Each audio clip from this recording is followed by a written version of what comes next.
K1OIK presents Nearfest 16. That's right, Sweet 16. That's right, Sweet 16. Featuring a surprise announcement from our benevolent dictator, Mr. Mike. Also, the Appalachia Effect. How Nearfest is saved from low-flying aircraft.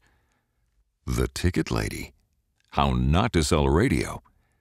What's this about for ID? ID. All right, this is for ID. For ID, right? This is for ID. All right, my call sign for ID.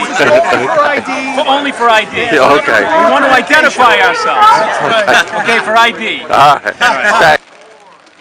Was there singing in the rain? Or is that selling in the rain?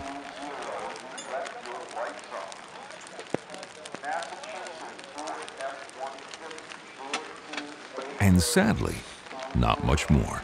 Now, here's Bert.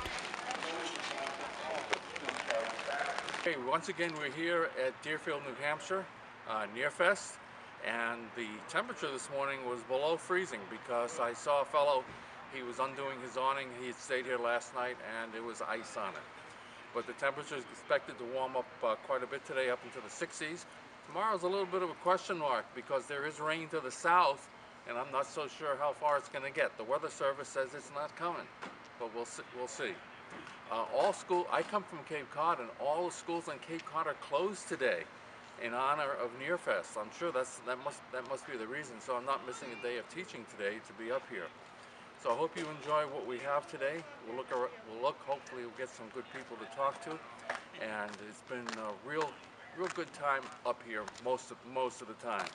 If you're one of the people that come up here and don't like what I have to say, don't be afraid to tap me on the shoulder. Just keep your gun in your holster. We'll see you a little bit later. Gentlemen, start your engines.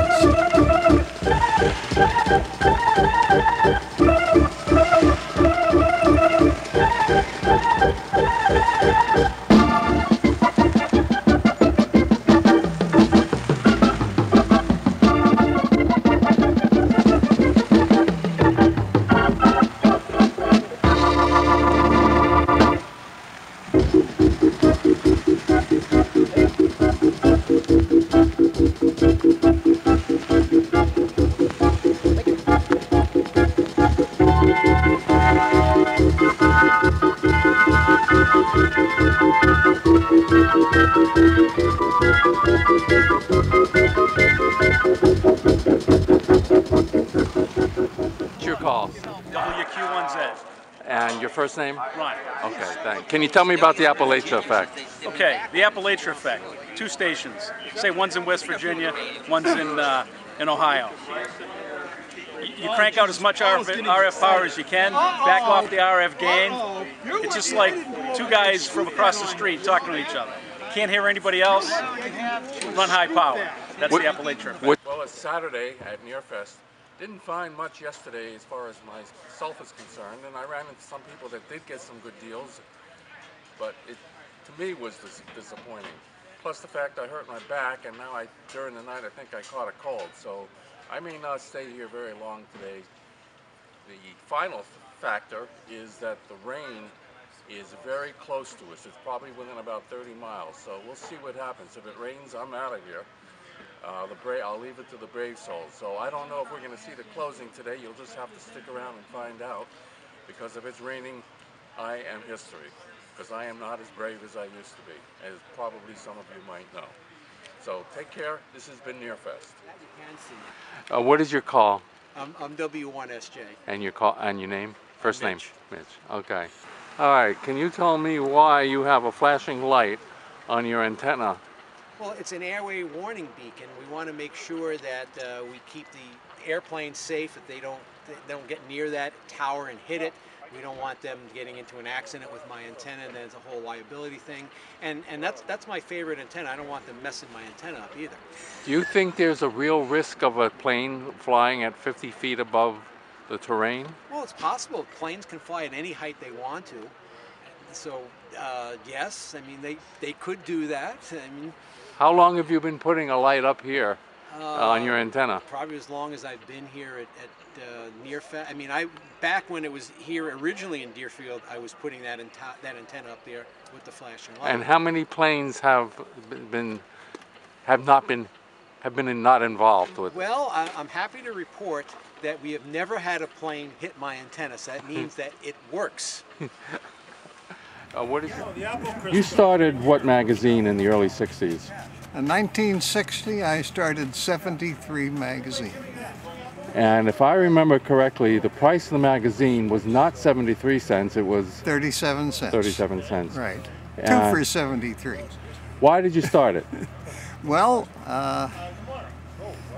I wanted to promote new ham technologies, and I'd spent many years at the workbench having a wonderful time, and I have a character flaw that I keep exercising, and that is when I find something that is fun, I have to share it.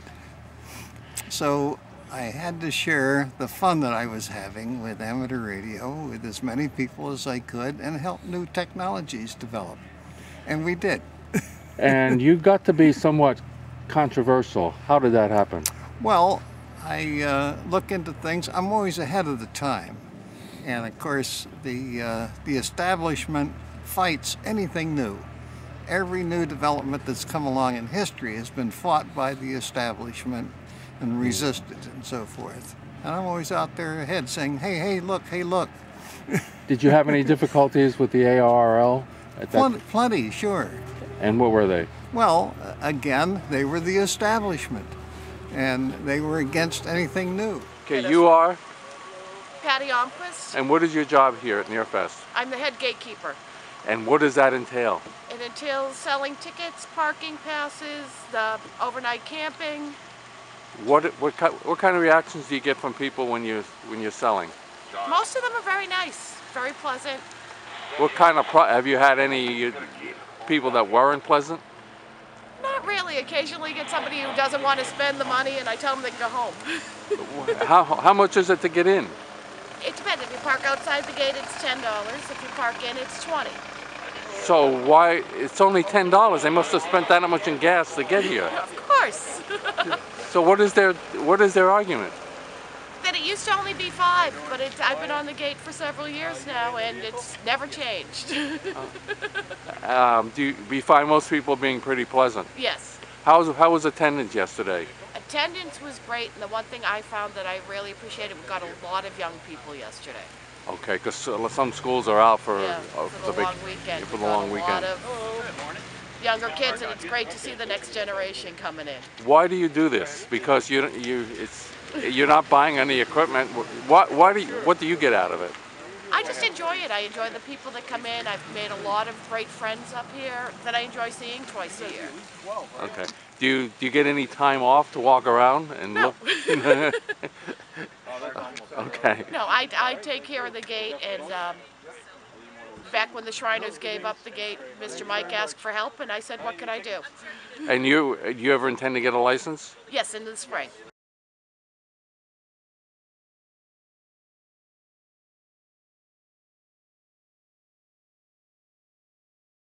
Okay, well, it's starting to rain here at Nearfest, and I'm out of here. You won't see the end, the closing. I guess not too many people came today, but a lot of people came yesterday, so that kind of makes up for it a little bit. There was only a 20% chance of rain, but it's this is the 20. As you can this see, is the 20 right here. Okay, it's raining now, so I'm out of here. These guys have been great, but not me. Yeah, the Nearfest crew has to stay, but we like it. We like it. Okay. All right, thanks.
I've got a special announcement to make, and this is probably going to spread like wildfire.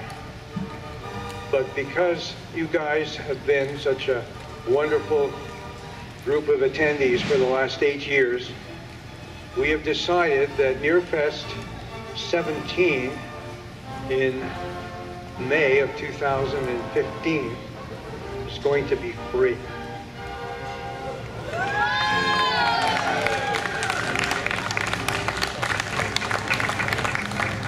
There will be no admission charged. No admission. You will have to pay the the $10 parking fee to park inside if you wish to do this. You do not have to do this if you don't want to. You can park free at the gate, walk in free.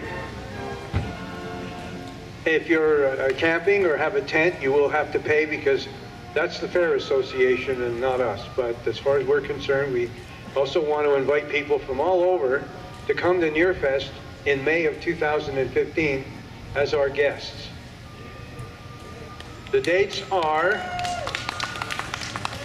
May the 1st, May 1st and 2nd are the tentative dates. I say tentative because we don't have a contract, but we expect to have a contract fairly soon. And as soon as we have a contract, it'll be posted.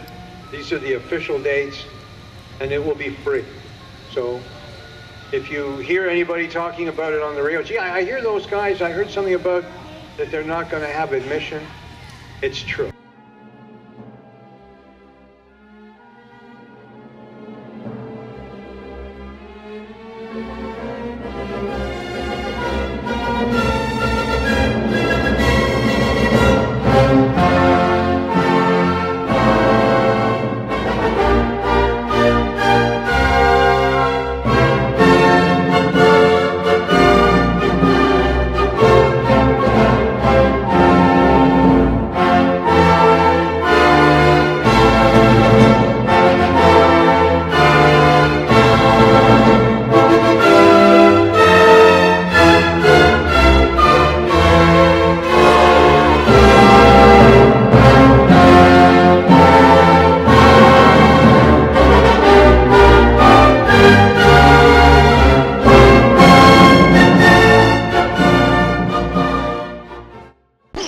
That's all, folks.